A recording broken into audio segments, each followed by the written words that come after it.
Testing 1, 2. Okay, I think we're good. Give everybody a few minutes to come in.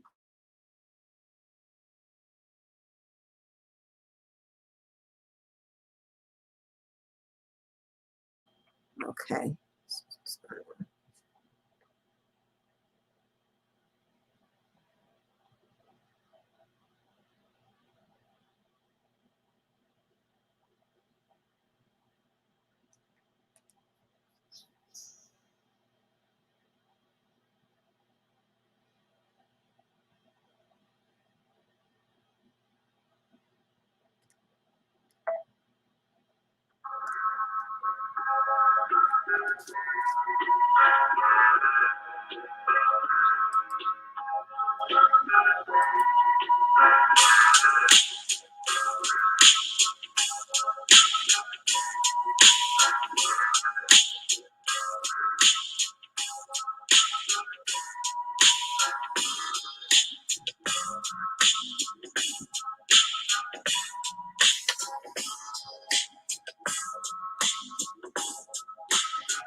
What's up, everybody? How y'all doing? It is your girl, your diva in knowledge, Lady Mocha. Represent Mocha's Cafe de Paris, where I'm always serving you wisdom, knowledge, and spiritual awareness.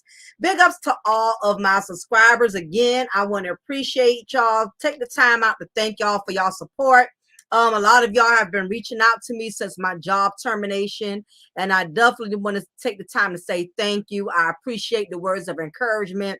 Some of y'all have been even sending cash apps just because, and like I said, I really appreciate it because y'all don't have to do that, especially because we all are in the struggle. So just the fact that you giving me your time and you've been nice enough to give me money, I really appreciate every little bit of help. Those who haven't sent money, just giving me words of encouragement, I really do appreciate it. And like I said, you know, even though money is tight, I am so at peace with my situation. I'm able to rest. I'm able to relax. I'm taking time out doing things that I was not able to do when I was working like a dog, like a slave at the county jail. So no further ado, let me give a big ups to those of y'all who are in my chat room. Love you. What's up, girly? My sister Kels Jermar. What's up? What's up? Good evening. How y'all doing? So y'all know I had to go in. As y'all can see, I'm sharing the screen. 4 deputies arrested, fired over jail smuggling. So we got a lot to talk about because even though currently I am no longer in the profession of law enforcement, I am able to share as a correctional officer things that you have to be mindful of, things that can cause you to easily fall into temptation. And I will say this, when I did get terminated, it had nothing to do with the inmate. I made sure I said, okay, if it ever, and that's why you have to be careful when you speak things into existence, because when you do, it happens. And I always said, if I ever got fired, if I ever got terminated from corrections, it would not be because an inmate manipulated me. So I did keep that much. I kept my word on that. I did not get terminated and ended up on the news, embarrassing my family, my friends, because I let an inmate swindle me. So, so I would tell you, if I had to go out, it was not going to be on the strength of an inmate. I was not going to end up on the news. You know, I was not going to end up on the website. You know, I wasn't going there. I said, if they going to fire me, if they going to terminate me, it's going to be over something as far as me not following policy and procedure and codes. And basically, me and the upper management, we did not have an agreement with the policies that was already established before I started at that county jail. So because of that, they had to gracefully let me go. So there's no hard feelings. I have no hate in my heart. I've learned a lot being a correctional officer. And I will tell you this much: you have to be a very gifted person to be in this game. You got to be mentally well put together. You can't be soft. You can't be gullible. This is not the type of profession for that. This profession does not take weak people. This profession does not take people that don't catch on to things fast. So I will say that I still got my dignity because I didn't end up on the news. Yes, he does, Jamar. And I'm okay with that. And this is the reason why I'm talking about this, because as a correctional officer, I can totally understand how easy it is to get caught up, to get manipulated, to get bamboozled. And for anybody who's thinking about doing corrections, or you are curious to learn about corrections, I'm here to give you the insight on what it is like being a correctional officer. So I'm going to take my experience and share it versus being bitter and hateful about it. So it's all good. Like I said, I didn't get caught up with no inmate, or they didn't catch me stealing or anything like that. So I can still, keep my composure, even though my career did not work out like I had hoped. And to be honest, I was really, really tired. I was exhausted. As y'all noticed, I haven't been able to upload as much because I was working so much. And being a correctional officer, you are going to work for any dime. You see these uniforms, you see these squad cars, you see the badge, all of that looks glamorous and nice, but it's a lot that comes along with that. A lot of these officers are depressed. They're stressed out. They're overwhelmed. And all it takes is for them to pull somebody over, have a bad day because they're tired, they're exhausted. They've been pulling crazy overtime like a slave on the plantation. And a lot of officers, they're overworked and underpaid, which is what causes them to, and I'm not condoning saying police brutality is because officers are tired. That's not an excuse. But what I'm saying is a lot of officers are overpaid and underworked. And what tends to happen when you are tired, when you are overwhelmed, when you are desperate, you will get caught up in situations like these 4 officers that I'm getting ready to tell you about. So no further ado, this occurred the beginning of December. This happened around December 20th. So they got an early Christmas bonus. These 4 individuals here. Now I will say, I'm not going to pick on these individuals because me being an officer, I realize that this type of profession is not all of what it's cracked up to be. See, a lot of times, even if you watch a lot of prison documentaries, even if you watch a lot of jail documentaries like Locked Up, they're not going to really tell you the core truth like I'm getting ready to. They only focus, if you notice, most of the documentaries that we watch on Lock Up and A&E, they only focus on what the inmates go through. They rarely ever focus or discuss what the officers have to go through. If y'all notice that. There's no officers, when you watch these documentaries, there's no officers that are honest that's going to say, I'm tired, I'm worn out, I'm exhausted, I had overtime for a week straight. And then when you do have some time off, all you want to do is sleep and rest. Here it is, your check is $2,000, $2,500.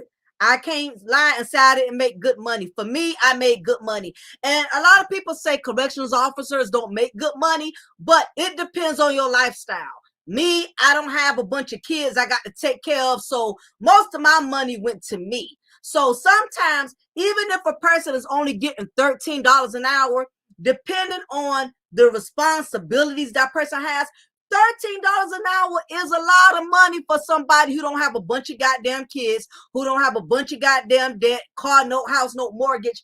It's not what you make, it's how you live your lifestyle. You could be making $30 an hour, but if you are living beyond your means, guess what? Your ass is just as broke as somebody who gets $10 an hour. Can I get an amen? Okay? Can I get an amen? Is there somebody in here want to testify and admit that you can make good money, but if your debt is outweighing the money that you make, hallelujah, You're going to be in the struggle, just like that person who makes $10 an hour, $7 an hour. I don't give a damn if you make $50 an hour. If your mortgage is $2,000 a month, if your car note is $600 a month, plus the insurance you got to put on that car is $600, plus utilities, plus you got children in private school because you so goddamn bougie. You think because you got money now, your kids too good for public school. You put them in private school, they still ain't learning the goddamn thing. Can I get an amen? But we're going to move on forward before I get off a topic.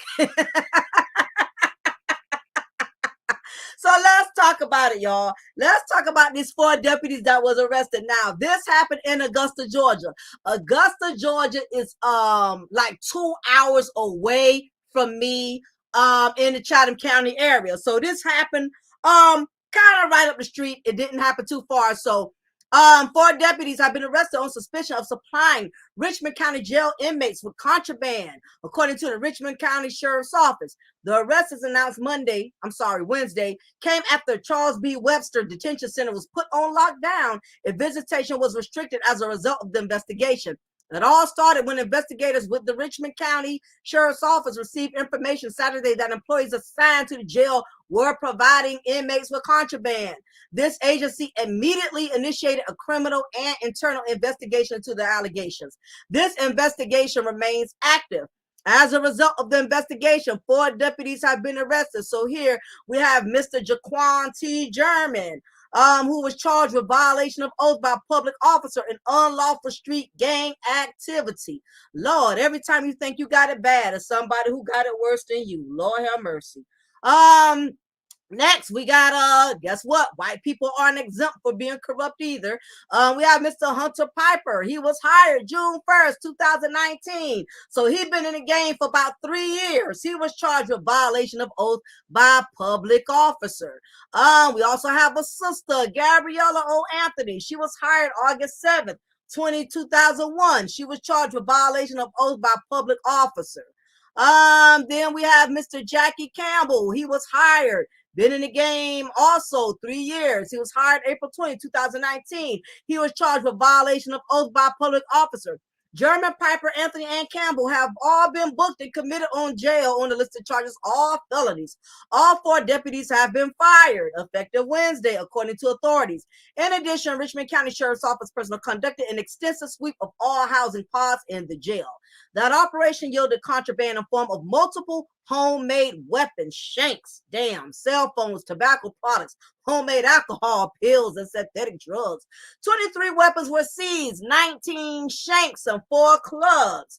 5 classes of felony obstruction of law enforcement, 9 tobacco cases, at least 5 K2 synthetic cannabinoid cases, including some orange pills that tested positive, at least 34 pills, 2 cell phones, 1 phone charger, 1 container of homemade alcohol. Multiple inmates are facing charges as well. Sheriff office is saddened and disappointed by the conduct of these deputies. However, we are committed to follow the rule of law, even if it applies to our own. The agency said in a statement, this investigation has made the jail a safer facility for the deputies who work there as well as the inmates we were tasked to house. We hope that this swift and decisive action reassures the public of our commitment to hold ourselves to the highest standards. Jail sweep results. I'm not even about to read all this right here. It's just a lot of damn charges. Okay, so these are all the inmates and what they got charged with, okay? So I'm not going to read all of that, but what I will do is I will put the link in the chat, y'all. So whatever y'all want to, y'all get bored, y'all want to read all these damn charges, guess what? You are more than welcome to do so. All right, so let me go back to where I was. All right, so look at all these goddamn inmates. This is what happens when you have officers that are gullible, that can easily be manipulated. Do you realize all of these shanks and tobacco, this is hazardous to the safety of officers. This is hazardous to the safety of other inmates. All these shanks mean, you know how many officers could have been injured? How many other inmates could have been injured? So, you know, this is not a good look. Like I said, if you're going to get terminated, don't get terminated because inmates got in your head and manipulated you. So, I thought it was imperative again that I talked about this. What's up, Cicely? What's up, Coach Malik? Male officers get finessed in prison more than women. No, I will have to disagree with that. I have to disagree with that. And it's not that I don't value your opinion. I feel like women could be manipulated more easily because women, we are emotional creatures. It does not take much, especially when we're dealing with the opposite sex. And you got to look at the fact, you got to look at it like this, Koja Malik, and I'm glad you brought that up. Think about it like this too.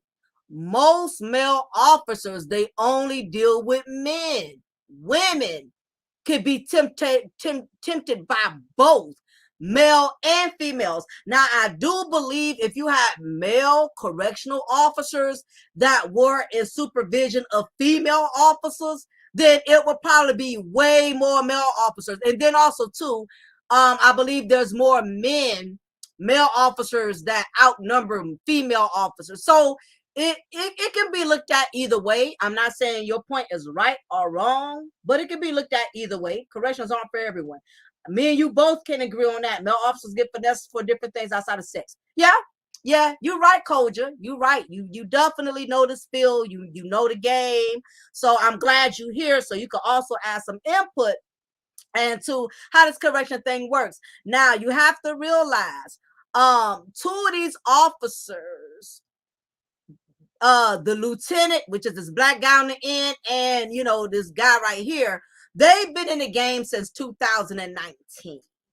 And you would think by now they would have had some kind of grip, because let me tell you something, being in corrections, you see a lot of things go down. You see a lot of officers get fired or get terminated, getting caught up in certain situations. You just see a lot. So you would think most of what you witness as an officer would kind of keep you in check. But I will also say this. Most officers who get caught in some type of scandal, especially something like this, I'm not talking about officers getting fired for calling out too much. I'm not talking about officers who falsifying documentation. Stuff like that is more civil. But when you get caught up in these type of situations that involve inmates, basically you were already corrupted. It just took you to get in a situation for your corruption to be exploited, to be exposed. No one can make you be corrupt. No one can manipulate you. Whatever you do is because it was already in you to do it. So these four individuals here, just because somebody has a badge and a uniform, it does not make them exempt from corruption. What's up, Christina? Oh, I was not taken advantage of. I did not have any issues with an inmate. So that was definitely not the case. Whenever you get caught in a situation with the inmate, the consequences are way more severe.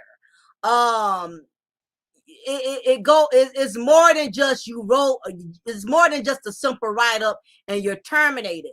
When you commit an offense this severe, the consequences are more harsh. Your actions are publicized. Most of the time it makes it to the media, especially a situation like this where it was so many inmates that had access to shanks and cell phones.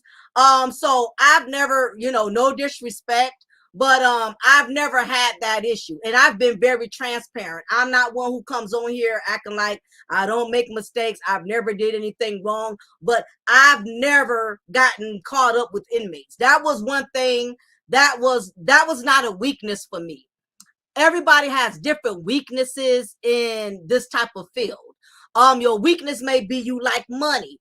If you're a person who likes money, you will allow these inmates to manipulate you and talk you into smuggling some shit on the outside, and they pay you for it. If your weakness is men, if your weakness is women, you can get got. You'll have a female inmate having you bring things in for her. Male inmates, you'll have them bringing things in for you as well. Also, also another thing to keep in mind, when you commit these type of offenses, you can never and will never get back into law enforcement. I still have the option to go back to law enforcement anytime I please. So I don't have a violation of oath. A violation of oath is when you basically, this is the way the law looks at it. Believe it or not, they don't look at it like the inmates took advantage of you.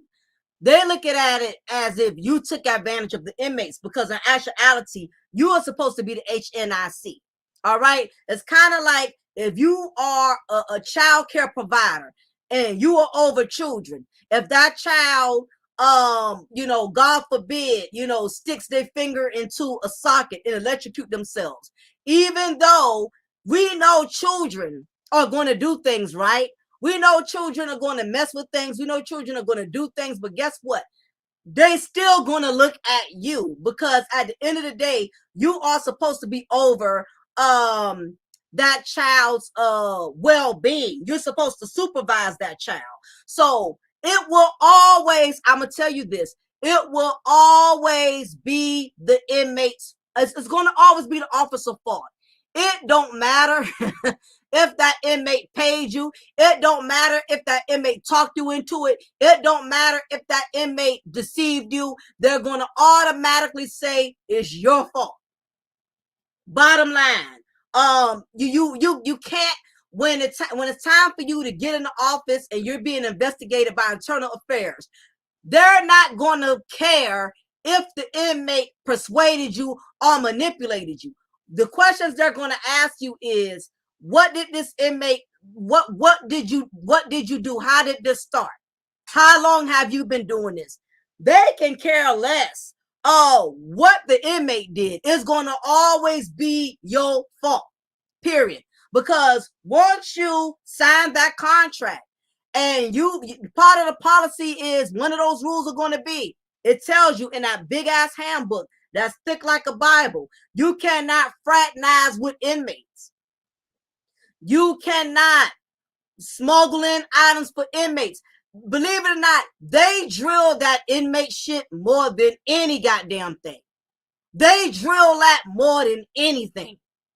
That is what they drill. They drill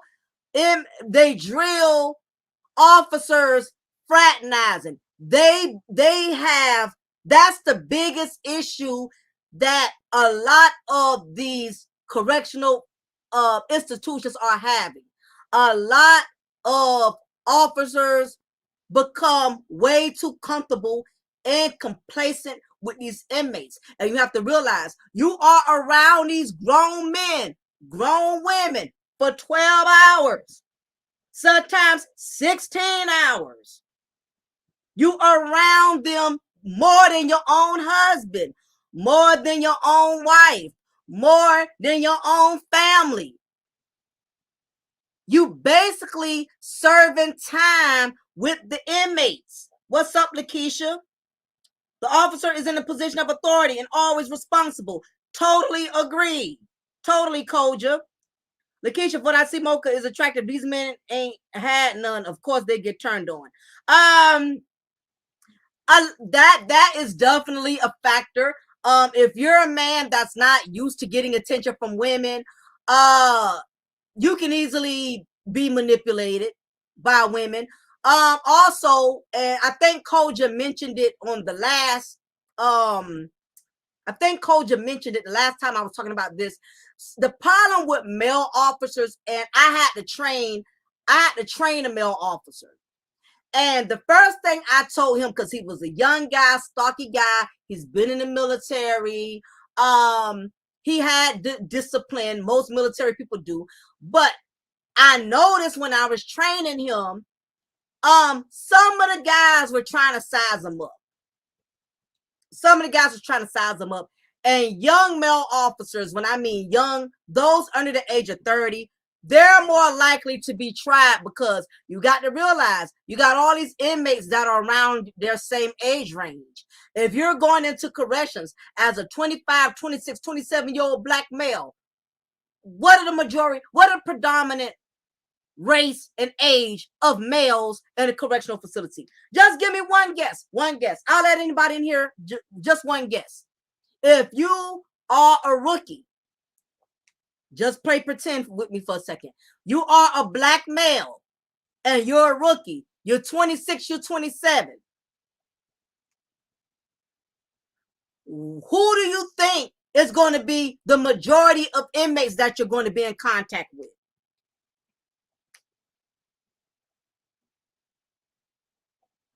Exactly, love you. Just the same as a nurse having sex with a patient in a nursing home. Yeah, you can't do it. Anytime you are in a profession where you are supposed to be over, you have authority, they're going to hold you accountable.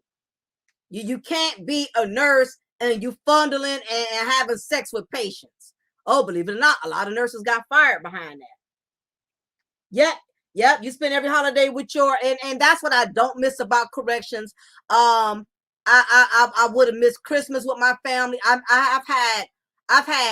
missed out 3 New Year's Day. Every New Year's I worked on New Year's. I brought in every New Year's with the inmates, then my own family. And I would have brought in New Year's. I would have been working this New Year's had I still been working there. I would have brought in Christmas had I still been working there.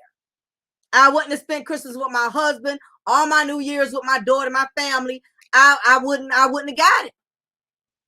Now, they do pay you time and a half. What's up, Nerly? They do pay you time and a half.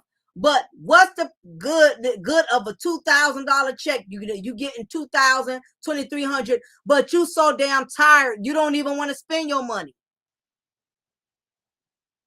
Sometimes your money is only good for paying bills, because you're never going to be able to spend that money and go on vacation or have dinner with your husband, your wife, because you work so much. You got to put in corrections. You got to put in a month early to get time off. For instance, if I want off in February coming up, I got to request time before the 15th in January. You always have to ask for stuff. You always have to ask for days a month off ahead of time. But the thing is, some events you're not going to know that far in advance. You get what I'm saying? A lot of times people tell you stuff, they tell you like 2 weeks, 3 weeks in advance. Most events, people don't come to you and tell you, hey, next month, 2 months from now, I got a wedding. Certain things, certain events don't cause for a month in advance notification. You get what I'm saying?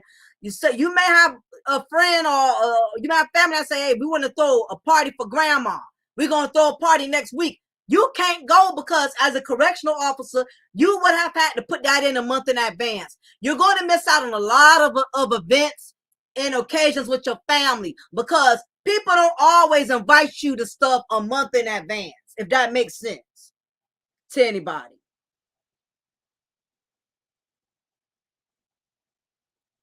I'm doing well, Nerly. Thank you for asking.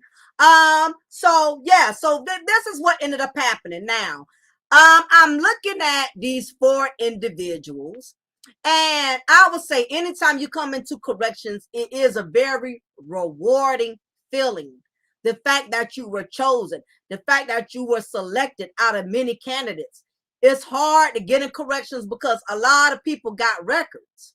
You could be a good person, but if you made a lot of bad decisions or bad choices, a lot of these departments, they're not going to hire you.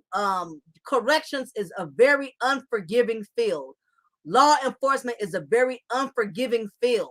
You could have done something like 10 years ago. And depending on what it was, especially if it was like a drug charge or domestic violence charge, they'll still hold it. They'll still hold it over your head. So that's the bad part. Okay, so you got these 4 individuals. You got this young man here. He just became an officer, May 15th, 2021. So it ain't even been a year. And I noticed a lot of rookies, I've had female officers, most rookies who get caught in these type of scandals, they haven't been in the field for not even a year. It had not been a year. By the time they get caught up. These inmates are smart. Inmates are very smart. They're criminals, but they're smart. They can look at you and size you up. They could tell you young. They could tell you gullible. They could tell even with your authority. These guys are smart. Inmates are not dumb. Don't underestimate inmates because they got on an orange uniform. Don't think they slow. Don't think they simple. They are still human beings. No different if you were to mess up and have to go to jail and end up in a uniform, you're still intelligent. Your uniform, your inmate uniform does not take away your intelligence. And XYZ, I don't want to mark myself, XYZ. If I were to end up in a prison uniform, I'm still going to have the same level of intelligence that I had before I got locked up. Being a criminal does not mean you no longer have a level of intelligence. Child, they literally came in, unemployment officer asked how has a high school diploma, no criminal record, and took the people with them, but I am from a small town. Yeah, you know what? I know the small county jails, they don't give a damn. They will take you if you just got a GED. But what has happened is law enforcement has had such a shortage. It may get to a point in which they, I've seen a couple of people slide through the door with some stains on their records that they should have not been able to slide through with. But corrections is also one of the things. It's not what you know, but who you know. You have the right connections with certain people that got rank in our facility. They can get you to slide through the door. It don't matter what corrupt bullshit you did on the outside. You know certain people, they will get you through the door. Or if they desperate enough, like the county jail that I'm no longer employed with, they just put on the news that they have 177 vacancies. And that was even harsher reality for me to make me realize, you know what? I never would have got a day off. If we're that short on that many officers, we got 177 vacancies. So I never would. There's no way if you're that short of that many officers, the officers that are working there, they're never going to get a break. Or if they do get a break, what good is if you get 2-3 weeks off on vacation? But by the time you come back, they're going to overflood you with a lot of goddamn overtime. So even if you did take a 2-week or a 3-week vacation to freshen up, by the time you come back, they're going to flood you with so much overtime. You're going to be like, well, damn, I should have never came back.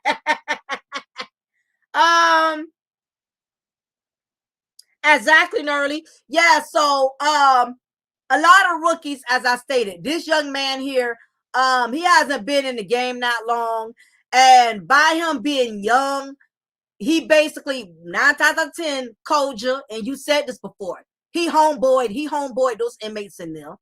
He became a homeboy. Because let me tell you, I ain't trying to be funny, but looking at the orange uniform he has on, he fits in. He looks like the average inmate. And I don't say that to be disrespectful, but he fits in perfectly. The majority of inmates are young black males. Young black males have the highest population as far as inmate count. Inmate population, there are more black male inmates between the ages of 18 through, I'll say, 35 that are overly populating the county jail. So when you are a black male officer and you're under the age of 30, you will become a target of these young black males, because you know what they'll say to you? You know how they get in the brains of these young black males, because you got to remember, even though he's a correctional officer, and even though he was a correctional officer, and the inmates, they both have something in common. What do they have in common? For one, they both are black. So he already felt comfortable, like he could relate to them because he's a black male, like they are black males. Secondly, he's most likely, he looks like he's 23, 20, maybe he may be 20, 21. He's young, just like the black male inmates he is in authority over. So you know what they did? I'm going to give you the inmate talk. I'm going to tell you what they did. I'm going to tell you what they said to him, because I know how they talk. Man, look here, man. Man, don't be letting the man tell you what to do, man. These crackers don't want us sticking together, man. They want to divide us, man. Don't let these crackers make you think because you got authority, man, that you ain't one of us, man. Man, see what I like about you, man. See, you know, you don't let the man, you ain't let the man change you. You ain't let the man change you. You cool, you down, you know what I'm saying? You down for the brothers, you know what I mean? You ain't let none of these white folks, you ain't let the man, you know what I'm saying, sit up there and make you think you better than us, you know what I'm saying? You be looking out, you cool, you down. I respect you, because see, you ain't let the man, when they say the man, you know, you talk about white folks, you ain't let the man sit up there and make you act like a master, like you own the plantation. You feel me? You get what I'm saying? Know what I'm saying? You be looking out, you know what I'm saying? You ain't no sellout, man. You keep it real, man. You feel me? You keep it real, man. You ain't like these other niggas around here. These niggas get a badge and they turn white on us, man. You know what I'm saying, man? You still down, you know what I mean? You ain't let a badge make you show your ass. You feel me? You know what I'm saying? You down, man. You cool, man. I respect you, man. You need anything, man? Holler at me, man. I got you, man. That's what they did. They made him believe he was better than the other officers. I'm telling you, because I hear how they talk. Yeah, Nelly, Nerly, baby. They slick as W2, WD-40 oil. What's up, Queen Mayette Girl TV? Thank you for coming, sweetie. Nicole Thomas, blessings to you, dear. Would you work at a female facility? Would that be a temptation to you seeing a woman undressed? Absolutely not. And to be honest, I did both. Most female officers are going to work with both genders. The facility where I worked at was not an all-male facility. Keep in mind, ladies and gentlemen, I worked at a jail, not a prison. Two totally different type of environments. In jail, it's not as and jail is a lot more stricter because they're only there for a certain period of time. In prison, officer safety risk is more higher because these guys are lifers. Okay, a lot of them though, no, they never getting out. My husband was never comfortable with me working out of prison.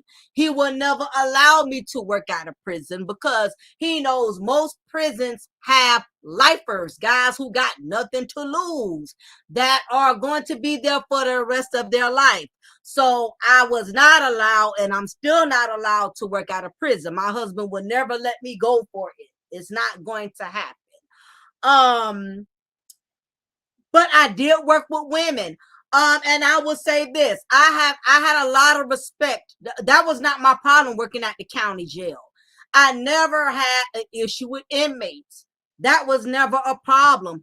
There was no termination because of inmates. That was never the issue. Inmates are easy human beings if you have the right spirit to work in this type of a career. Everybody don't have the right spirit. You got some officers that are too nasty. And when you're too nasty, you make yourself a target to get assaulted. I've been there for almost like going on 3 to 4 years. I never had inmates throw piss on me. I never had them throw shit on me. Have I seen it happen to other officers? Yes. The officers that it has happened to, were they nasty? Yes. Did they abuse their authority? Yes. You have to know how to talk to people. You can't think because you have a badge that you can show your ass and talk to them all kind of way. Because at the end of the day, you're outnumbered. Is what, 70 inmates to 1 officer per wing in the county jail where I work. Yeah, but Queen, yeah, I would never go. I would never work to a prison. My husband won't allow it anyway. With female inmates, there was never temptation because I'm strictly dickly. Let me first off say that.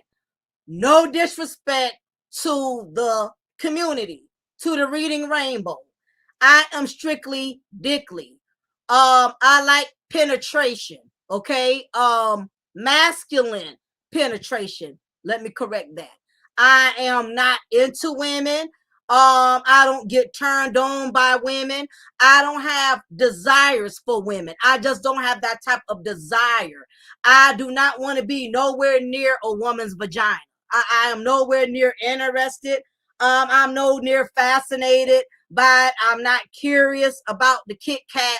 I just have no interest in it. I've never been one of those women that wanted to explore that area.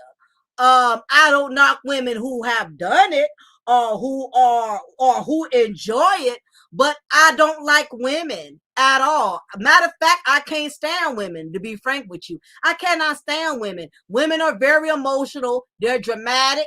They be low key competing with you, hating on you. I don't care for women. I really don't. But to get back, but I will deal. I am, put it this way, I'm woman enough to deal with women. But if I had a choice, I wouldn't want to deal with women. But I do compliment women. If I see a woman that's pretty, she has on a banging ass dress, she has a nice body, I will let her know she's working it. But I don't want to work her. I don't want her sitting on my face. I want nothing a woman has to offer. I just have no interest.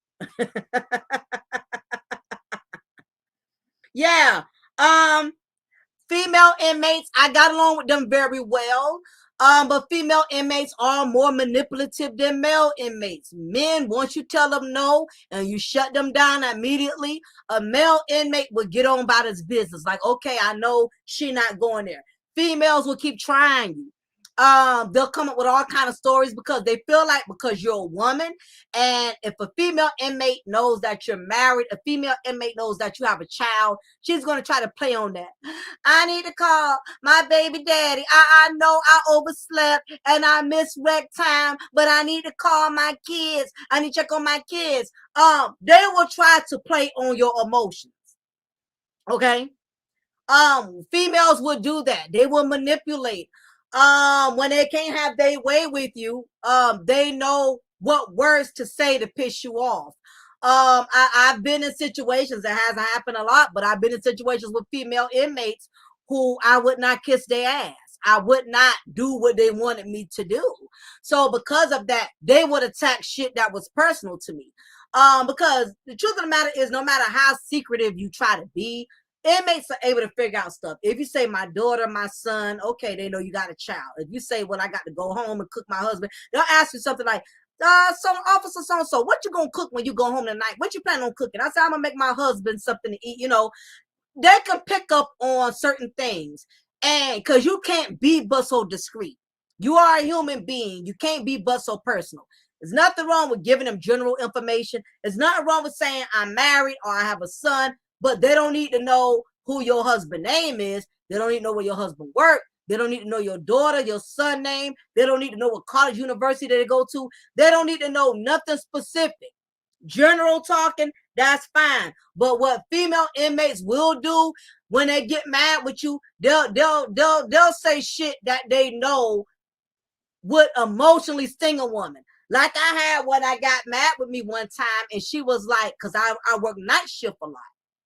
I like working night shift better. I hate day shift. It's too much going on. But night shift, she was like, you up here working all time hours. You don't know what your husband doing. You don't know your husband could be out there fucking somebody right now, bitch, bitch. Bitch, you ain't all that, bitch. If he was a real man, he wouldn't even have you working here, bitch. You know, they say shit like that. Female inmates are the worst. I would never want to work with when they took me out of the female unit. I was so relieved, like, but I didn't get a lot of females popping off on me. A lot of them was actually cool with me because I joke with them. You know, the same way I am with y'all in the chat room, I'm the same way with them. I joke with them a lot. I say smart shit to them, and they actually enjoyed it. You know, they liked. Matter of fact, a lot of them was upset when they moved me and they put another female officers there. They hated it because every time I would go near that section, they'd be like, "Oh man, so and so, officer so and so, when they gonna let you come back? When they gonna let you come? You know, why they moved you, man? You know." I had that kind of respect. You know what I'm saying? I never had a problem with the inmates. It was the staff. The staff is who I had a problem with. The lieutenants, the sergeants, those who got rank, who been in the game for a long time, who think they can talk down and mistreat and do all type of below under the belt stuff, because a lot of these higher ranks, they're very smart. They're very strategic. They know what to say and do to get you fired.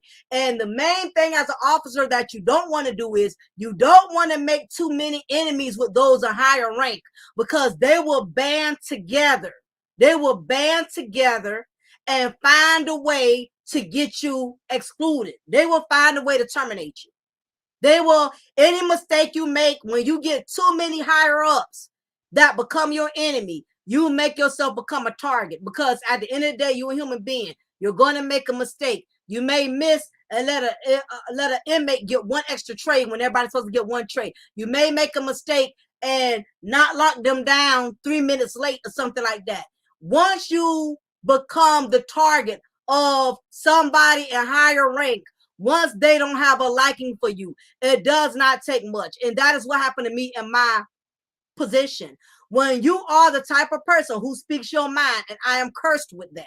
I am cursed with speaking my mind. I don't like shit, I'ma say it. I see you doing shit, I'ma say it. And that was, if I had to be honest, that was my enemy. I would not back down. While other people don't want to buck, okay, well, whatever you say, that's what I'm going to do.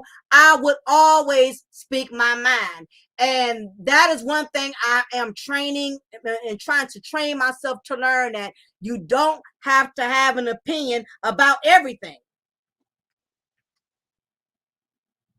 You don't have to have an opinion about everything. It's a Scorpio thing. I'm cursed with running my mouth. And I was always the officer that ran my mouth. And they hated that shit. I'm a Scorpio. Scorpios cannot shut the fuck up. We can't do it. So all my Scorpios in the building.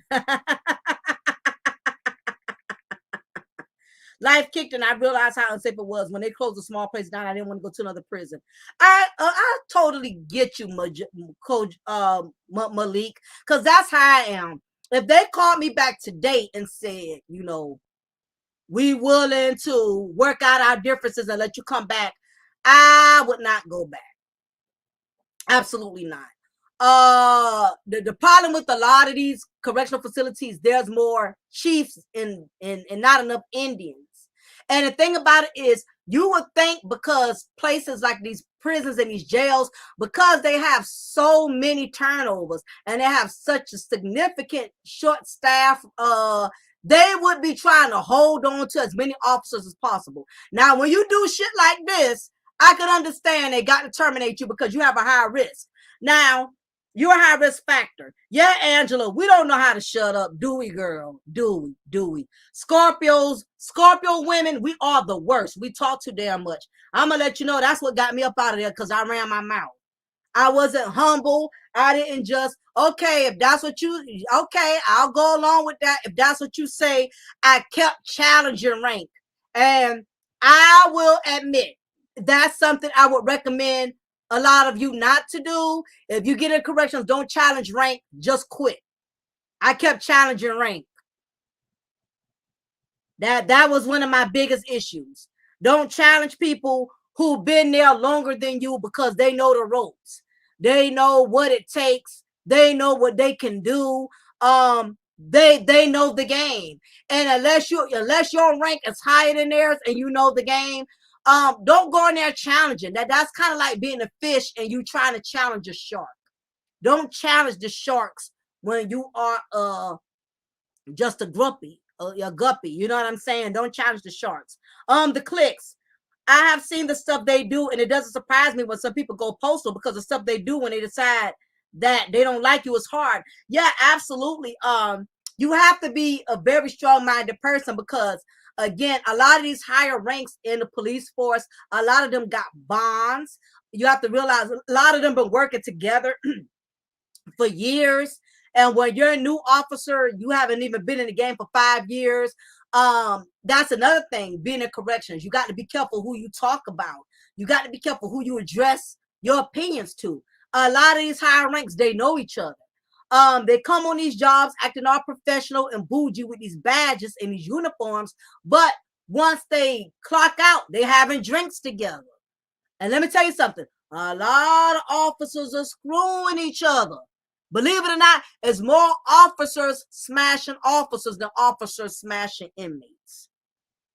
It's a lot of officers that are fraternizing, because you got to realize you work with this person 12 hours, 13 hours. If you don't have any discipline over your emotions and you're around this person a lot, they're attractive, you're attractive. I heard officers out there who don't live with each other, who was roommates and shit. I'm like, what the hell? Happens a lot. Now, this guy here, again, these are the different inmates. I mean, these are the different officers that got caught up. They let these inmates get in their heads. They let these inmates talk them into doing it. Now, let me stop at this guy here. Now, I looked up on his Facebook page, and what makes it worse for this particular officer, he's a lieutenant. He's a lieutenant. Matter of fact, let me see. This is him right here.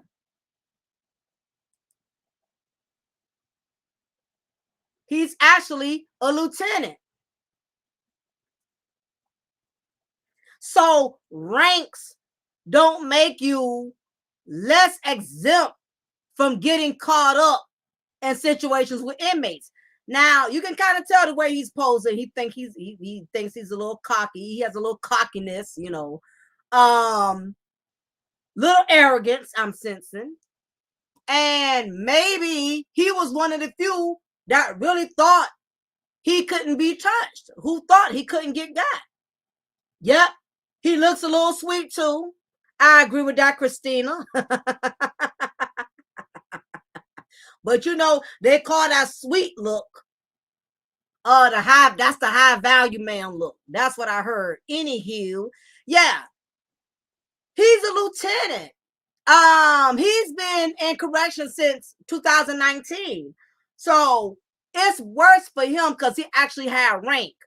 And the worst thing you can do is have a high rank position, because it takes time. You don't earn rank overnight. You got to prove yourself. You got to prove you was dedicated. They just don't draw rank out the hat and say, okay, we're going to put your name in a hat. And if we pull it out, you a lieutenant, you a sergeant. It's hard because you got to take tests. You got to prove, you got to qualify yourself to get these type of ranks. So he definitely put himself in a bad situation. Now, let me tell you something. The reason why a lot of these officers, we got this female here. Let me go to her Facebook page, y'all. Let me go to her Facebook page. All righty.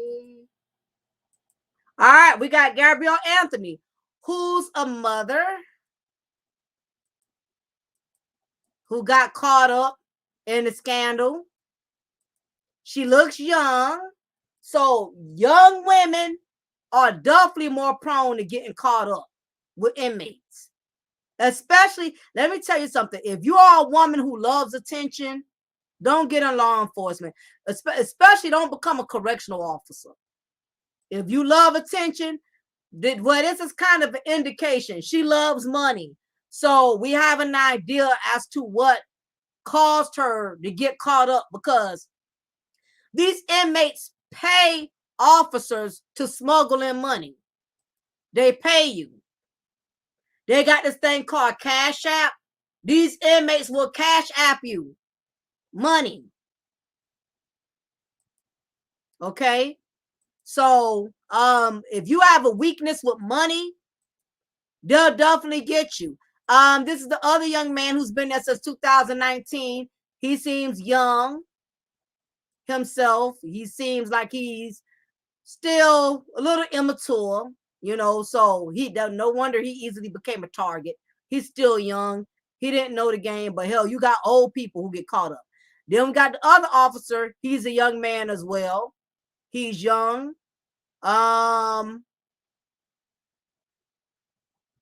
He think he's fine too. He's up here licking lips and all this other stuff. I ain't got time for that. Anyhow, let me come out of here because he's making me feel uncomfortable licking his lips at me or whatever. So as you can see, all of these individuals are regular, ordinary human beings. They don't have anything that stands out that'll make you think, they're capable of doing this. Anybody, yep, he does look sweet. Anybody could easily get caught up in this type of profession. Now, one problem is correctional officers do not get paid a lot of money. This is one of the reasons why a lot of officers fall into temptation. They don't get paid a lot. The average officer starts off maybe $15 an hour. Now, once you become certified meaning they're going to train you anywhere from 2 weeks to 3 weeks to a month. They're going to train you, meaning you're going to be sitting in classes. You're going to be doing some hands-on. You got to drag a dummy, pull a dummy a certain amount of feet away. You do all this little training stuff. Once you're done, then you're certified. Once you're certified as a basic jail officer, they give you your badge, they give you your uniform, they tell you you do your little oath, you hold up your hand, you do your little oath, blah, blah, blah, blah. First couple of weeks are challenging. It's new. You don't know what you signed up for. It can seem kind of intimidating and scary at first because you're around all these grown men who are rapists, child molesters, murderers, killers. You're around these different spirits, and you have to keep your composure. You can't go in looking scared. You can't go in looking soft. You can't go in looking like you don't know what you're doing. But again, inmates are smart. They can size you up. They knew how to get in the heads of these individuals. And this is the reasons why they got arrested. Now, let me tell you something. It's one thing to be fired, but it's another thing to be arrested in law enforcement. Getting fired and getting arrested is two totally different things. Now,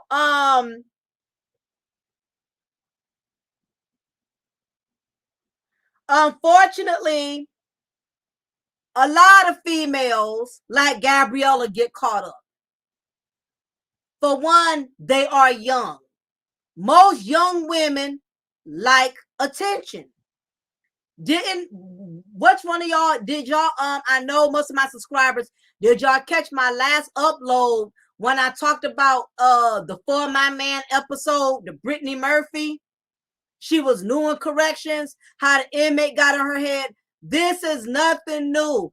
Young Black women are a number one target when it comes to these inmates. I don't even recommend, honestly, if I had to say so, I would not recommend them hiring female officers under the age of 25. I would say 30, but damn, that'd be pushing it. They won't hardly ever get any officers. But I would definitely say they need to at least be 25 and up. I will say that they need to interview these young Black women better than what they do during the hiring process. For instance, if I know there's a young Black woman who filled out an application and I'm interviewing her, first thing I'm gonna ask her is, what are your experiences with men? They don't ask stuff like this. What's up, Tampa? Yeah, it's okay, Lakeisha. You got accidentally timed out. So it happens. Don't take it personal. Once you're granted your access back in 300 seconds, I will grant you your access. I apologize about that. I'm gonna see if I can redo it. I probably ain't gonna let me. Okay, yeah, it's one of them things that got to be done on their own.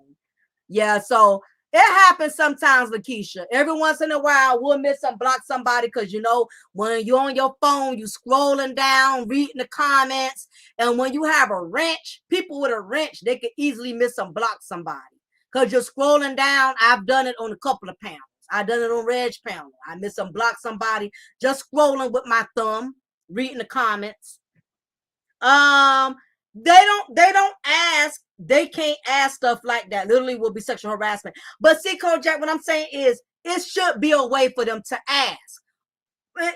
When it comes to an interview process, it shouldn't be no limits off. And I don't mean like ask them how many men have you been with, but they do need to know their weaknesses because this is too risky of a profession for them to hire these young girls. Now, I agree they shouldn't ask them this stuff just to be asking them. Long as they have a valid, genuine reason, and it should be a female officer asking, not a male officer.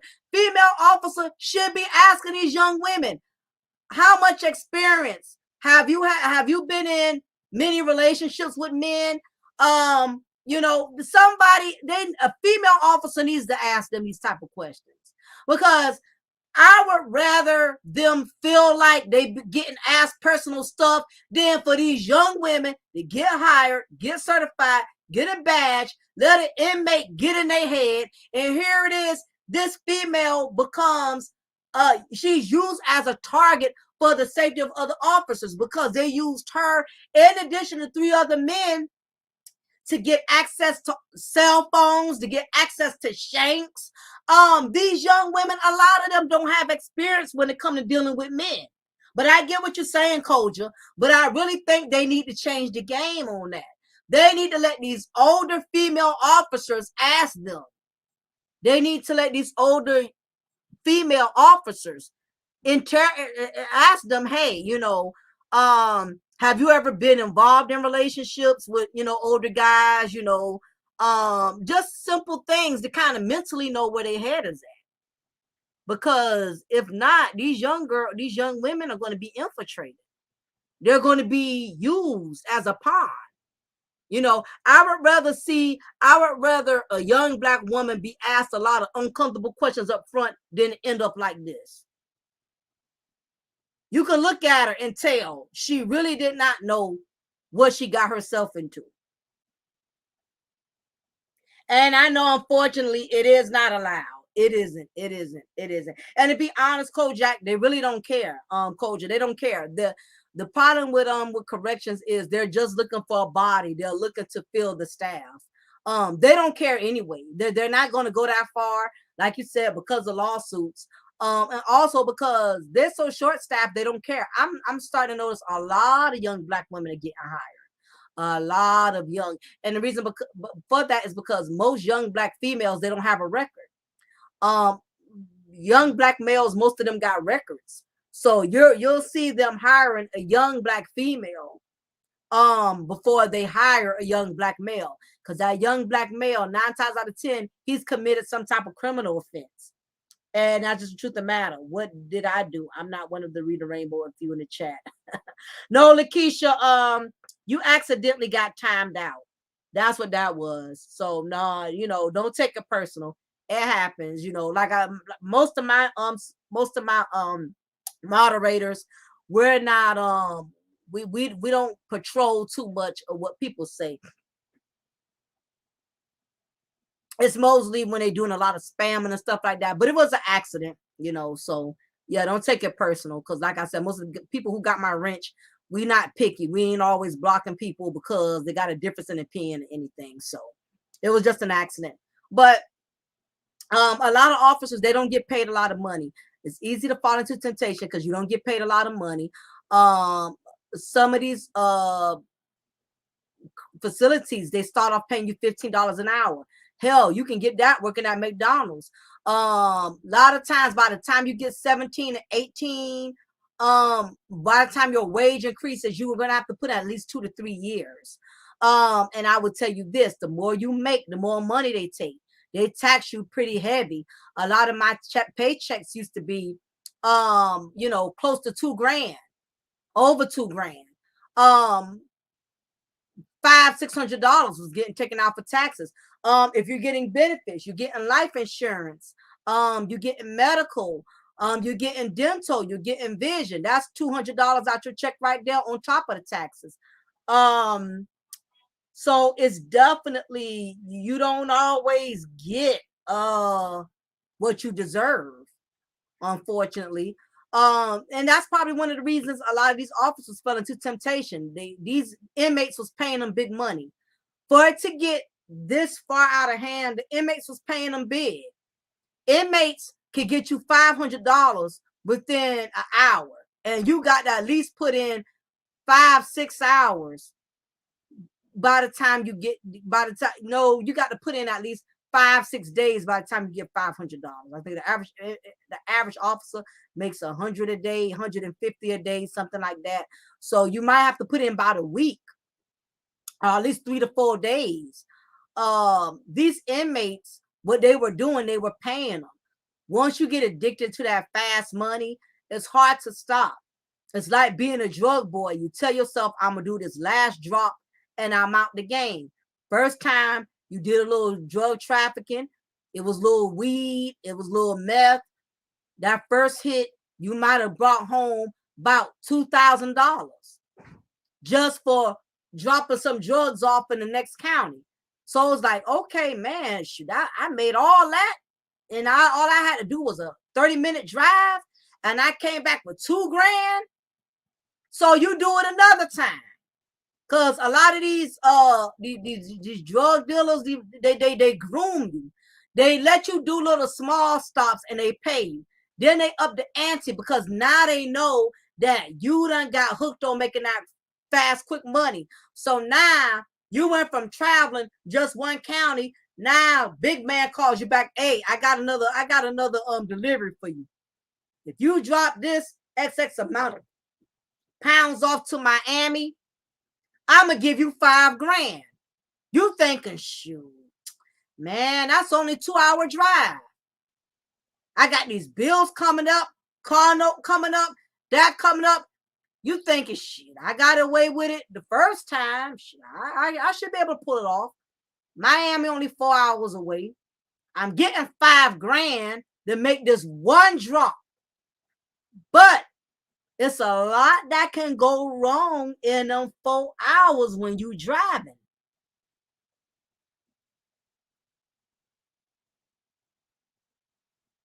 And you don't think about that because you're looking at that big money. Big, fast money is very deceiving. You go up there to make that drop and you got by, you made that 4-hour ride and you got paid $5,000. Just dropping off some shit. All you had to do was ride and play your music the whole time. Easy money, right? 4 hours, you make that drop. The man meet you when you get there and pay you $5,000. You tell yourself you're gonna stop. I'm gonna quit after this. Man call you back. Hey, I got another delivery for you. I want you to make another drop. I want you to take this to New York. I'm going to give you 10 G's. What you going to do? Your rent behind. You done spent that $5,000 you got from the last drop. Money done got low. You bought down to $1,500 after you done paid all your bills. The man call you. He can give you 10 grand. Bills about to be due again. Mortgage about to be due again. Car note coming up again. You gonna take that drop. And you'll probably lie and tell yourself, this gonna be the last drop. After I get this 10 grand, I'm out. I'm gonna take this 10 grand, pay my car, pay my rent up a couple of months, and I'm leaving this shit alone. I'm not doing this no more. I'm gonna hurry up and get out the game. You lie and tell yourself you're gonna get out the game. The man call you back. That 10 grand, you down to 4 grand.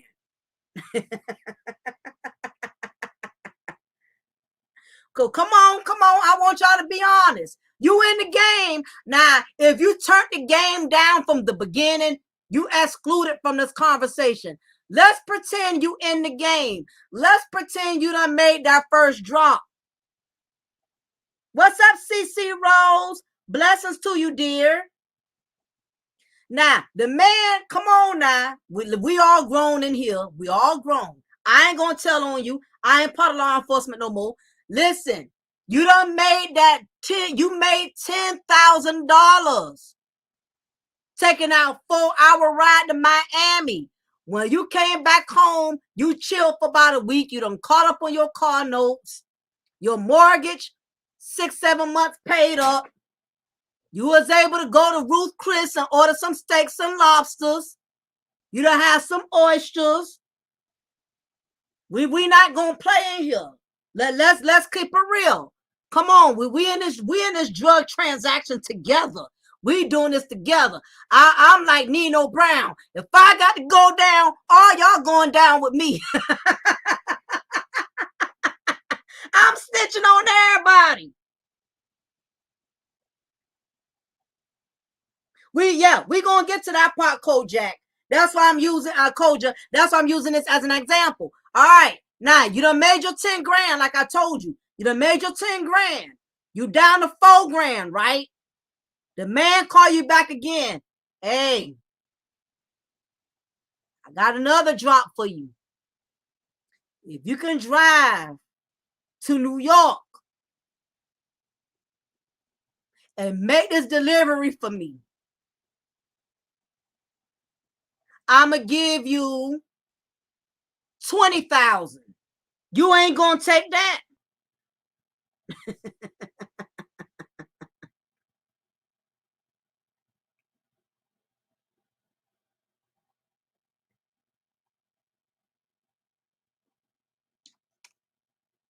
The man say, all you got to do is drive this product. It's an 18-hour drive. You're going to get $20,000 to make that one drop. Remember, you lied to yourself last time when you got that 10 grand and you said you was going to quit. Come on now. We all in this deal together. Now, I need some honest people in here. Is you going to take that next drop? You down, let's say now you down to 2 grand. Because while you thinking and contemplating on taking this 20 grand drop, your bills, other shit done came up. Your daughter called you. Maybe she needed some money for college books, or mama called you. Mama, nursing home, bill done racked up.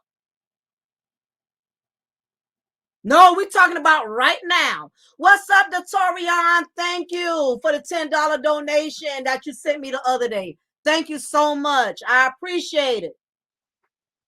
No, we're talking about right now. All y'all up in here. We was just told from the big man, if we go and drop this shit off, we gonna get 20,000. Which one of y'all taking a ride with me? If you taking that ride, press 1. If you're not taking that ride, press 2. Now, keep in mind, now your bank account is down to $1,000.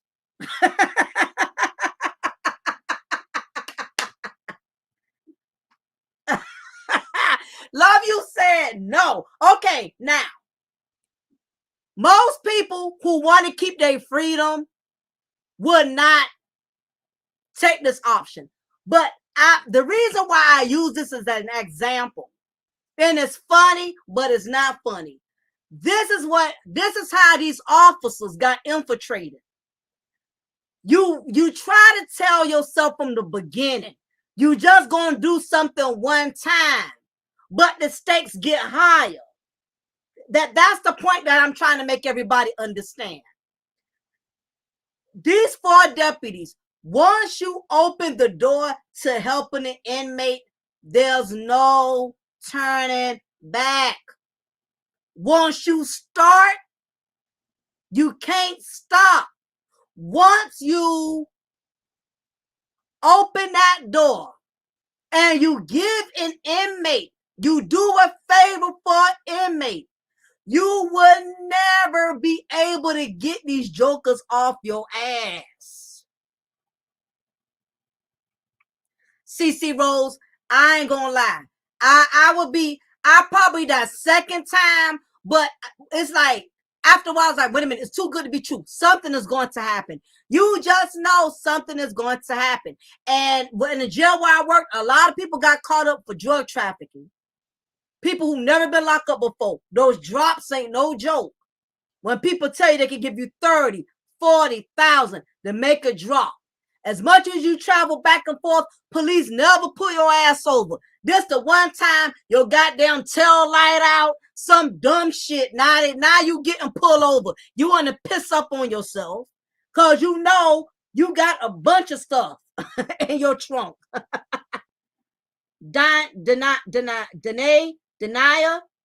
Yes, denier. Giving favors is leverage.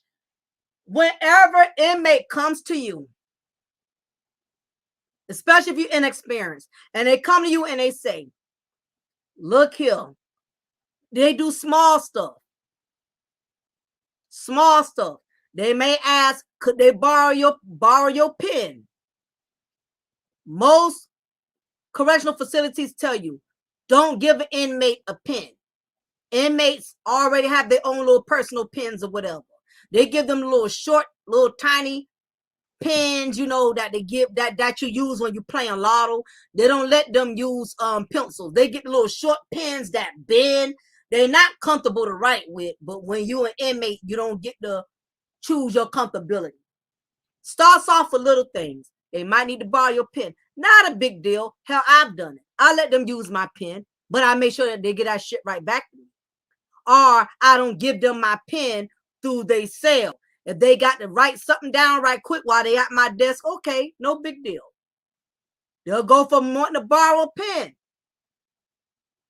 to sometimes you bring snacks to work. Because remember, you locked in there for 12 hours. You only get one hour break. So you bring snacks. You bring cookies. Some of them will just mess with you. Hey, man, hook me up with a cookie, man. Come on, man. You know I'm hungry. And they tell you in the handbook, do not give inmates any food. You don't give them anything that they're not authorized to have from the correctional facility. They already get commissary. If they don't get commissary, they get food from the kitchen. All it takes is a gullible inmate. You give them a cookie. You give them a bag of chips. Little stuff like that. Biggest thing is when you become too cool with an inmate. 9 times out of 10, an inmate is not going to feel comfortable asking you for shit if y'all ain't already built some type of rapport.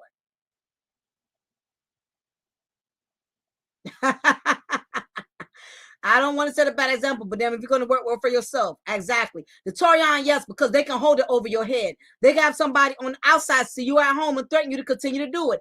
Absolutely.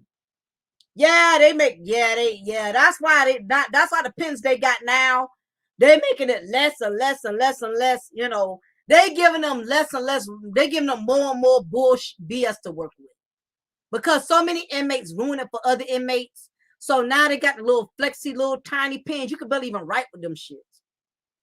What's up, Terica? Giving them that cookie, sending a message. Exactly. So you get comfortable. For one, you get comfortable because, again, you're around these guys for 12 hours. You're sitting down, you holding conversation. And I mentioned this on the last live that I did.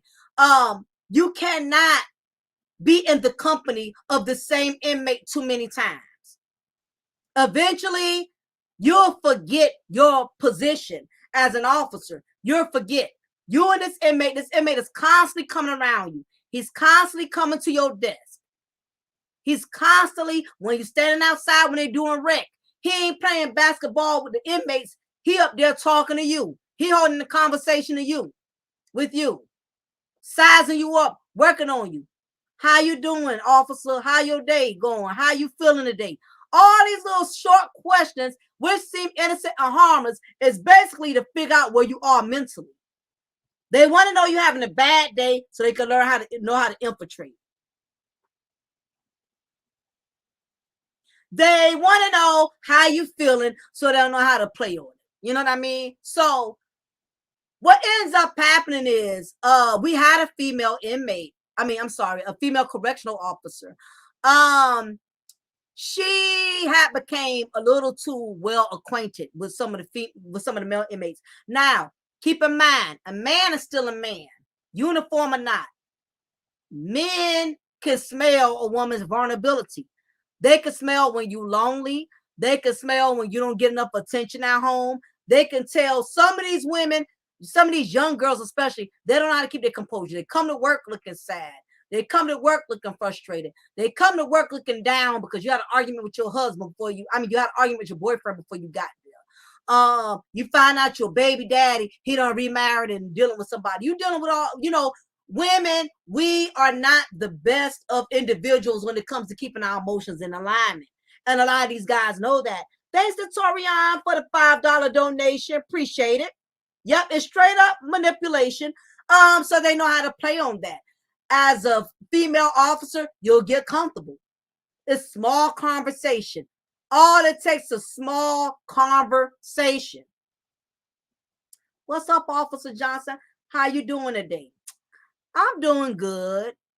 Oh, yeah, man. You seem you show you doing good. You don't seem like your normal self today. You know what I'm saying? Usually you come in here smiling and bubbly and I noticed you've been kind of holding your head down. What's going on, man? This ain't like you. You know what I mean? You always in good spirit. You always seem well put together. It seems like something on your mind, something bothering you. You know what I'm saying? What's going on? Because this ain't like you. Ain't nothing going on. I'm just a little stressed out. Just going through some stuff. Man, well, what you going through, man? At least at the end of the day, you got your freedom. You know what I'm saying? Shit, look at what the fuck we got to go through in here. You know what I'm saying? I wish I had your kind of stress. Whatever stress you got, it can't be that bad. You know what I'm saying? At least you ain't sleeping and eating in this motherfucker. You know what I'm saying?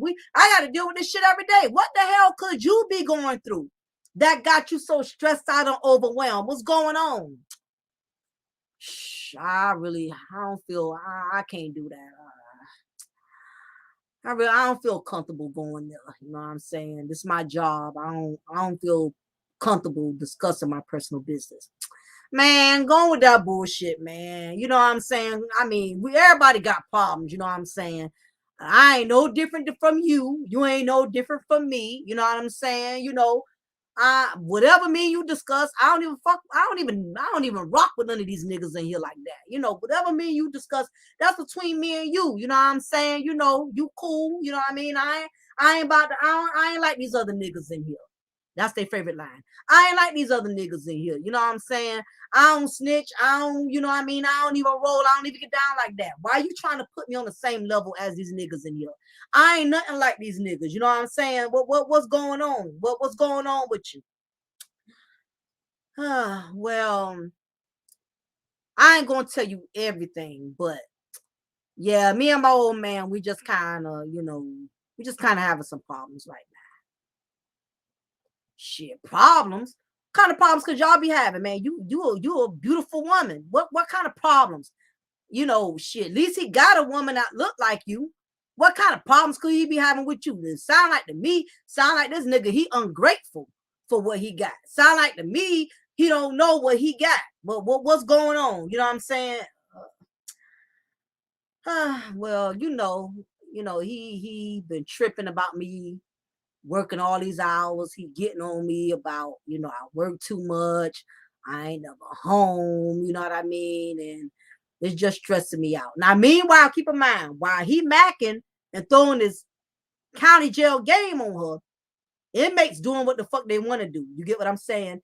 She's basically being distracted because you can't be holding a conversation with an inmate this long and think other inmates ain't paying attention and they ain't doing shit. So you got this inmate over here smuggling contraband. You got this inmate over here passing potato chips. You got all this shit going on. Why is she talking to him? So back to what she's saying. So he just really tripping, about how I work too much. I ain't never home. She said, man, he replies, man, that's some bullshit, man. First of all, let me tell you something. If you was my woman, for one, I wouldn't even let my woman even work in this kind of place. What kind of man what kind of nigga would even let his woman work in an environment where his niggas jacking off, being disrespectful? See, if you was my woman or you was my old lady, I wouldn't even let you work here. You would be home chilling. I would be working. You know what I'm saying? Because I feel like a woman like you don't even deserve to be working in a place like this. So my thing is, what kind of nigga is he? You know what I'm saying? He ain't no real man, shorty. You ain't got no real man. Real man ain't gonna let his woman work somewhere like this. If you was my shorty, you would be home chilling, watching Netflix, got your feet put up. I wouldn't even have you working somewhere this stressful. Then she goes, I mean, yeah, I know, but I'm saying, it ain't all his fault. Now she trying to defend her man because she feeling like he really bruised her man. You know what I'm saying? So she replies back, well, it ain't like that. I'm working because I want to work and I don't mind doing my share and paying my bills. That I don't mind. You know what I'm saying? My man, he looks out for me. I look out for him. And then he goes, well, this what I'm saying, shorty. This what I'm saying. You need a man who gonna sympathize with your situation. You already got a stressful job. You don't need to be leaving here stressful. So I tell you what, anytime you just want to have somebody to talk to, you having a bad day, you going through something, just know that I'm here for you. Just know I got time to listen to you. Just know I got nothing but time, nigga, we know, to listen to whatever you going through. Next time she comes in there, same thing. Inmates start grooming you, getting you comfortable. Next thing you know, look here. I'm saying, I mean, I ain't trying to pull a fast one on you, but I'm in a situation, you know what I'm saying? Last time me and you talked, I know how you was dealing with a lot of stress, how you and your man been going through. Man, you know what? I'm kind of going through the same thing. My baby mama don't want to put no money on the books. I've been calling her for the last couple of weeks. She ain't picking up. She ain't answering. You know what I'm saying? I'm stressed out, man. I'm trying to do my time peacefully. You know what I'm saying? So I know you understand because you dealing with your own type of stress. You know what I mean? And I know you can kind of relate to what I'm going through. You know what I'm saying? And my thing is, I just need you to do this one solid for me. It ain't got to be no everyday type thing. I'm just struggling, man. You see how rough it is being in here, man. You see, you work here. You work here, so you know what I mean, the kind of pressure, the kind of stress, we be going through, so my thing is, if you could just look out for me this one time, this all I need you to do. I need you to put at least $20 on the books for me. Now, I'm gonna tell you how to do it so you won't get caught. Don't use your own personal information. Don't use your debit card or nothing like that. I'm gonna give you my little cash app. I'm gonna have you to cash app one of my peoples on the outside. And then when you cash app them, you know what I'm saying, they gonna look out and put the money for me on my books. You know what I mean? So I just need this one solid. I ain't gonna come back. I ain't gonna keep coming back asking you to do it again. I just need this one solid. If you look out for me this one time, you know what I'm saying, I'd appreciate it. You know what I mean? So ain't nobody gonna know this. You're just gonna be between me and you. It's just gonna be our own little personal thing. You know what I'm saying? So let me know what you can do. So as a female correctional officers tend to empathize and sympathize, especially with inmates who know what to say and they know how to say it. So she thinking it's a one-time thing. Most rookies think like this. And don't mean because you've been there for 5-6 years, you can't get got. You can still get got if you've been in the game 8-9 years. You can easily get got. And she thinks about it. She meditates on it. Sure enough, she sends her first cash out. 9 times out of 10, now that this inmate sees he was able to get her to send them first $20, now he's going to raise the stakes. He's going to come back. She thought once she sent them first $20, she thought she was good. Exactly. Like eating crumbs just outside of a lion's cage. What's up, Anthony Dunlop? So he comes back to her again, running the same game. She goes and says, well, you told me all I had to do was do it one time. Here come the new bullshit. Yeah, but what had happened was that $20 got sent to the wrong person. What you mean? Now here come the bullshit. I sent it to exactly who you told me to send it to. I know, man. I don't know what happened. Something went wrong, but I'm going to need you to send another $20. This time, don't send it to that person. He going to get for a whole nother cash out.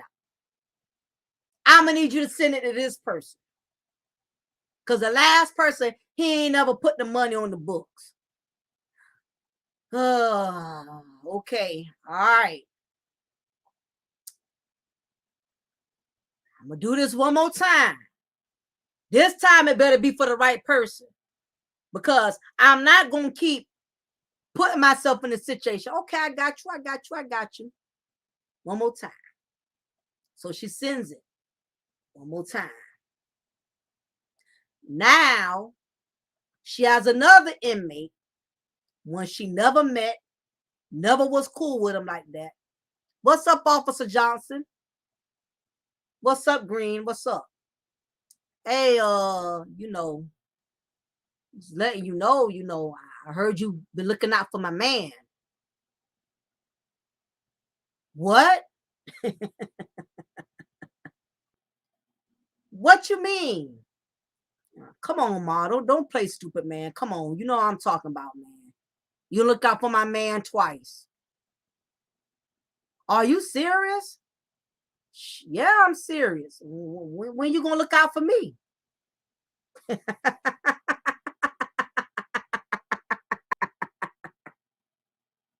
Detorian.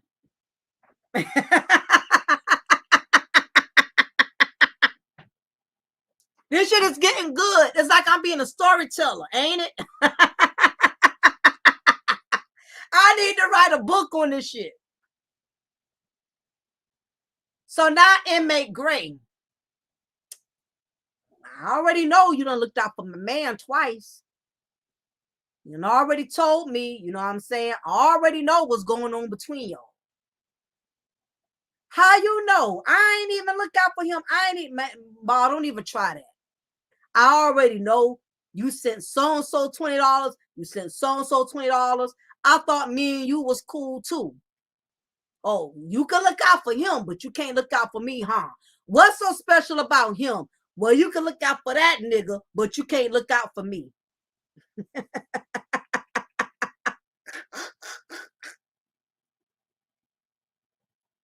So I already know you can play crazy, but you know that I know that you know. I know what you're doing. And if you don't look out for me, I'ma send a grievance because I know you need this job. I know you got to pay bills. I know you can't afford to get fired. So I tell you what, you look out and do this solid for me, I ain't gonna say shit. I ain't gonna say nothing. You look out for me this one time, we gonna call it even. Now she thinking, damn, this nigga done set up here and ran his freaking mouth. And he said he wasn't gonna tell nobody that I even looked out for him. Damn it. All right. How much you want me to put? I want you to put 50. All right. I'm just doing this one time, man. All right. That's cool. She goes and put 50 on the books. Here come old boy coming right back. The same one who she cashed out $20 to twice. He comes back because now he done found out his homeboy got into her head. Now come on, officer so-and-so. How you gonna look out for this nigga and give him $50? Last time you was fronting with me, you acted like you ain't even want to give me $20 a second time. Now she's starting to see the nastiness in this nigga. The same nigga who was talking charming and cunning and smooth like butter. Now he's talking to her nasty because he's mad now. He's mad that she allowed another nigga to infiltrate in his pockets.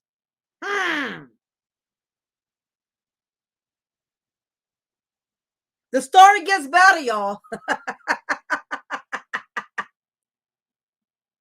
How you gonna look out for this nigga for real? How you gonna look out for this nigga and give him $50 and you acting like you ain't even want to give me $20? You up here questioning me, wanting to know why I want $20 again for a second time. You sitting up here interrogating me, but you gave this nigga $50 off the bat.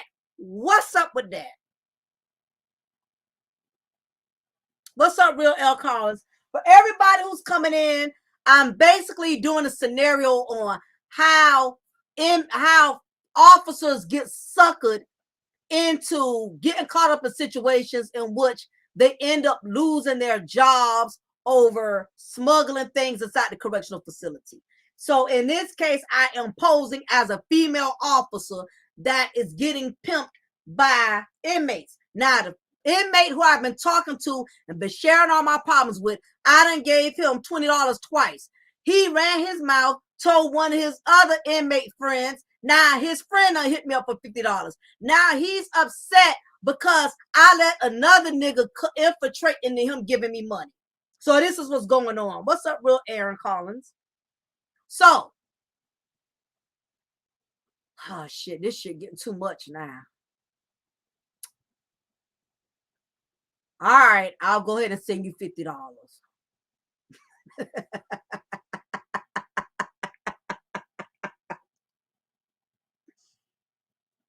I'll go ahead and send you 50. Where we at? How much, y'all? My calculators. We did 40 plus a 50, now another 50. Okay, she done put out $140 so far. Okay?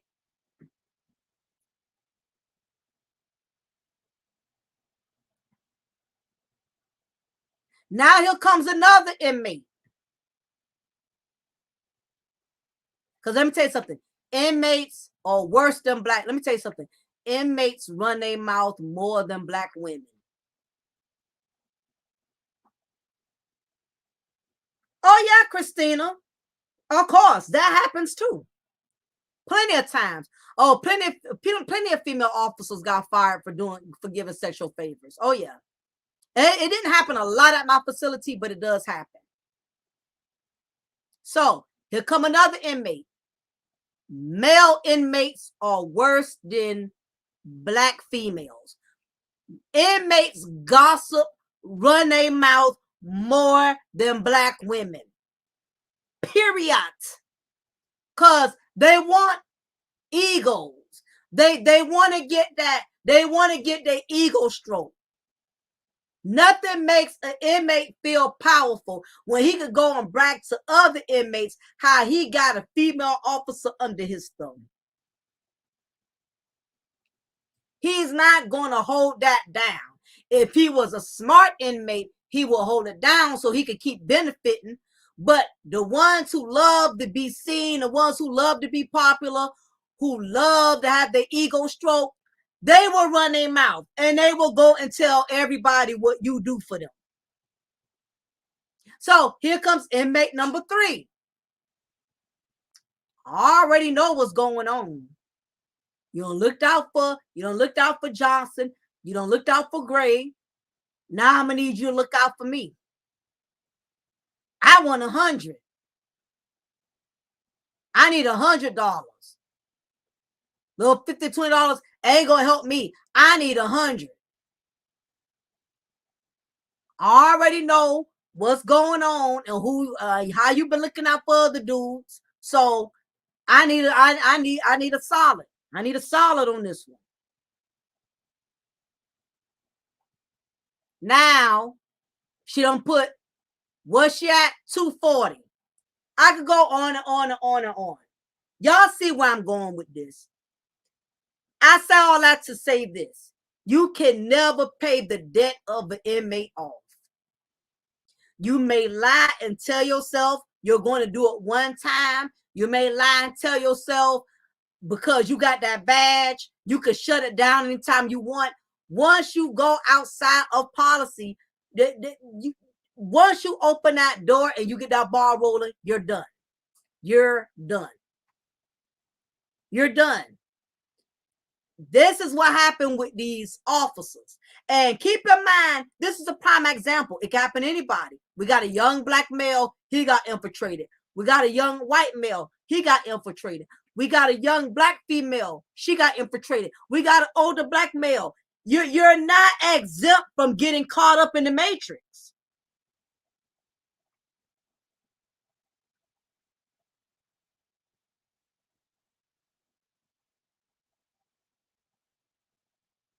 So basically, that's what has happened.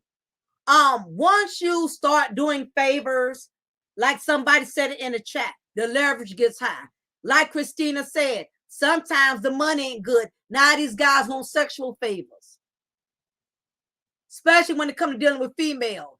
And in some cases, some inmates want sexual favors from male officers. So don't think you're exempt because you're a male officer.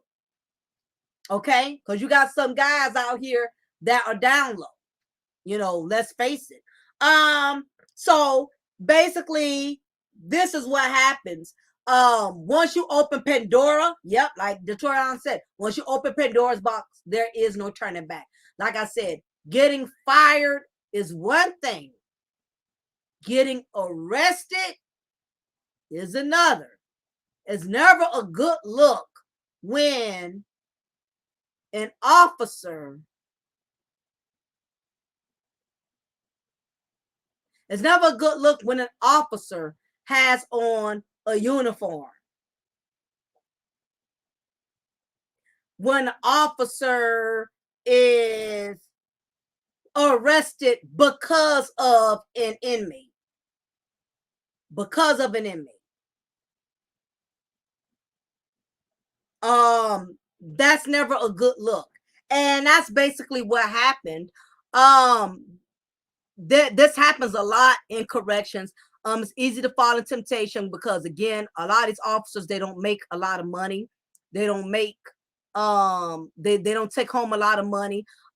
These inmates, they have more access to things on the outside than you do as an officer. As an officer, these inmates, they got a lot of connections. They get people to meet you on the outside to give you cash money. They got people on the outside to pay your bills. Inmates got way more connections than officers, and that's the God's honest truth. Officer, you don't have, we don't have all kind of gang, you're not affiliated in gangs activity. These guys know guys on the outside, and like somebody mentioned, they can get one of their gang members on the outside to find out where you live at, thanks to Google, thanks to social media. Find out when you live at, go to your house, you know what I'm saying, threaten you and say, hey, I know where you work, my boy so and so, he's an inmate at blah blah blah. He already told me that if you don't come through, if you don't look out, you know what I'm saying, I'm gonna make sure I deliver. I'm gonna make sure if you don't come through, I'm gonna make sure you come through. Now you got to deal with not only your job at stake, your career at stake, most importantly, your family safety is at stake. A lot of that comes with the territory. These guys are relentless. They don't care. Yeah, they'll do that. Inmates are relentless. They don't care. A lot of these inmates are miserable and they jealous because, believe it or not, inmates are jealous that officers have something they don't have, and that's freedom. Inmates are jealous that officers have something they don't have, and that's authority. So you have to weigh the pros and the cons. What's more important? Making a quick buck, getting money. Eventually that's going to run out. Eventually that's going to get old. Eventually these inmates are going to wear you out. It's one thing to look out for one or two of them, but it's going to multiply like roaches. Next thing you know, it's 15 of them. It's 20 of them. It's 30 of them. It's 40 of them coming at you. It gets out of control. You can't keep $50 in this one, $10, $20, $30, $40. They will wear you out. An officer don't make that much money to pay off the debt of these inmates. It's very scary. It's nothing to play with. Because you don't know these guys. Let me tell you something. These guys will turn on you like a snake. These same ones that talk all smooth and buttery, game so sweet like maple syrup. The moment you don't do what these jokers want you to do, you will see the evil in them. Smooth operator, smooth talk, smooth, all this. They will go from smooth to cruel. That's all they can do is use a gun, yep, and turn on their people. So realize as an officer, you are a commodity. You are a bonus. Once they can get you to smuggle and bring in all kind of items. Now, everybody who's just catching a story, I've been speaking on this for how long I've been on this now? About an hour and 48 minutes. A lot of these officers, they all got caught up. Like I said, we got a lieutenant, we got 2 rookies, and this one here, for him to be wearing a yellow, he must be a corporal. He's not a regular officer. Regular officer got on brown. Notice the rookies got on brown, right? Okay, this ain't no rookie. He got to be a corporal. 9 times out of 10, he probably got an uncle or brother who works in that field, because you know they look out for each other. But leniency or not, he's still been charged with violation of oath. So they're not going to spare him too much leniency, because if they was going to spare him leniency, he wouldn't have made it on the news. They would have just swept it up under the rug and let him privately resign. So Richmond County is evidently one of those counties that they don't care about color. And guess what? If they don't win a lawsuit, they better have terminated them. Because if these other officers have found out he got off and they did the same thing, they can sue, they can turn around and sue the department. That's discrimination. Guess what? The county jail don't love nobody that much for a lawsuit. They damn your color. They don't care nothing about your color. They're going to get you out of there because you're not worth the lawsuit. At the end of the day, the county jail is going to look out for the county jail. So evidently, I'm thinking he's a corporal. I don't think he's a lieutenant. But then again, this one is a lieutenant with a brown. So, but I believe he's a corporal. He's either a corporal or a sergeant. That's why he got on that yellow shirt. So it's easy to get caught up in these type of situations. We already know anytime when it comes to these jails, inmates get cell phones, they get pills. They're not getting the stuff by themselves. They have no way to access these things. It's coming from the outside. Someone is bringing the stuff in. He went from pin cut to mugshot. Yeah. It's easy to get caught up in temptation because you're a human being. And even though I am discussing these officers, and these are all the inmates that have been charged, y'all. So no, the inmates did not get over.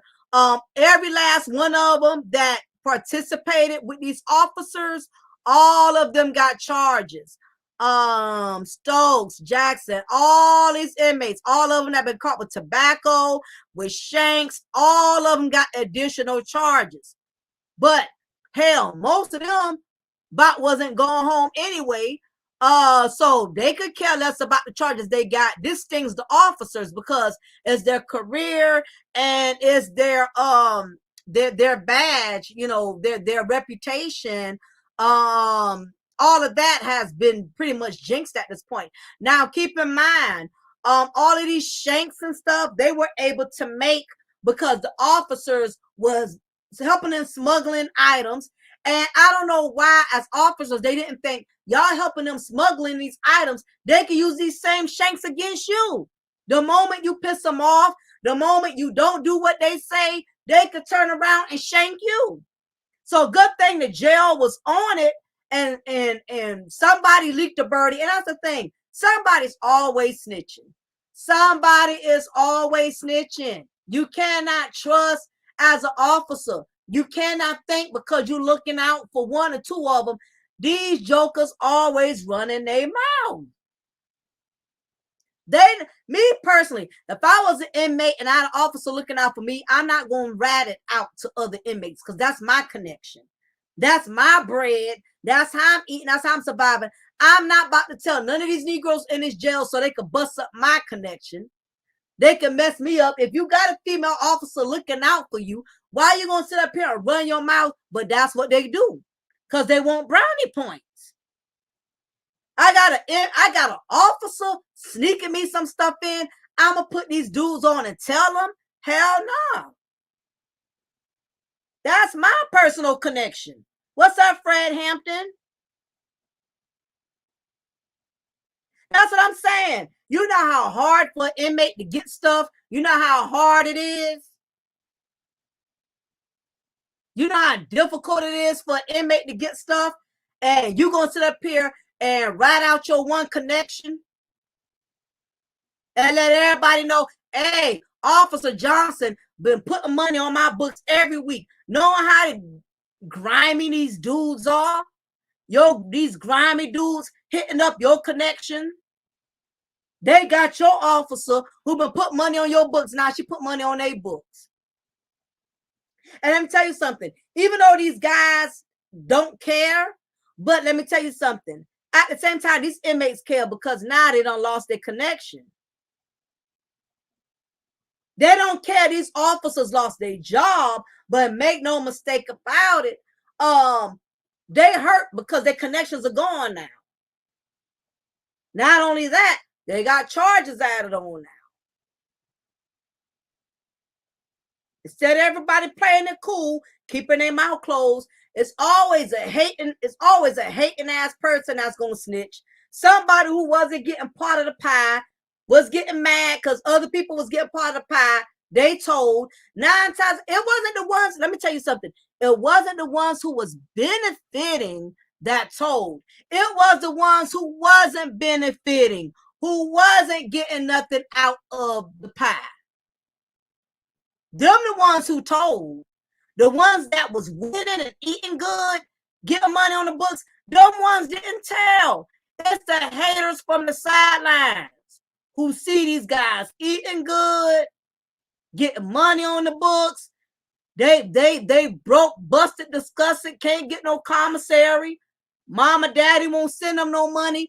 They mad because they seeing all these other inmates around them, getting money, eating good off of other officers. Y'all think they're going to sit there and let them inmates be great?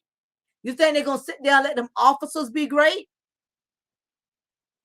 Absolutely not. Love you. They be like every time she come to work, everyone is so calm and relaxed. Yeah, it's called good green.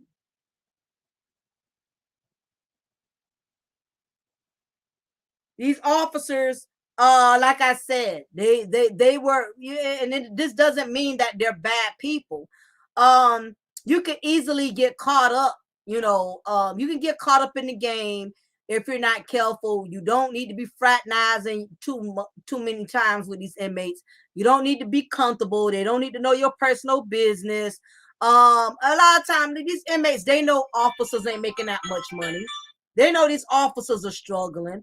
They can look at you and tell if your uniform is dirty or dingy. You're not making no money. You don't press your uniform. Your uniform ain't pressed. You don't have no pride in your job. You hate your job. They can read all that. These guys are smart now. They're not dumb. Don't think these inmates are dumb and don't know no better. But anyway, y'all, I've been on this long enough. I'm gonna go ahead and shut it down. I just want to share this with y'all because again, even though I'm not in corrections anymore, I do know I've seen a lot of good officers that get caught up in bad situations. If you are struggling, you got weaknesses, you struggling with temptation, this is something this is a field you don't want to get into. If you know that this is one of the fields you're gonna do a lot of overtime. You're going to do a lot of overtime. Don't get in this field if you want to have a life outside of corrections because they stay short-staffed. People are constantly quitting. People are constantly getting terminated. There's way too many inmates for them to let you get a lot of vacations. You can't get a lot of time off. It's too many inmates for them to let you just call out as much as you want, for you to not show up anytime you don't want. So it's a lot is going to be expected of you if you decide to get in this field, but life is not over. These officers, they may never could get back in law enforcement, but they still can come out, start their own business, drive trucks, and maybe do a service back to the community by talking to officers, educating officers on not getting involved in these type of situations. Take your struggle, take your mess and use it as a message. You know what I'm saying? Take your test and use it as a testimony. All of us have fallen short from grace.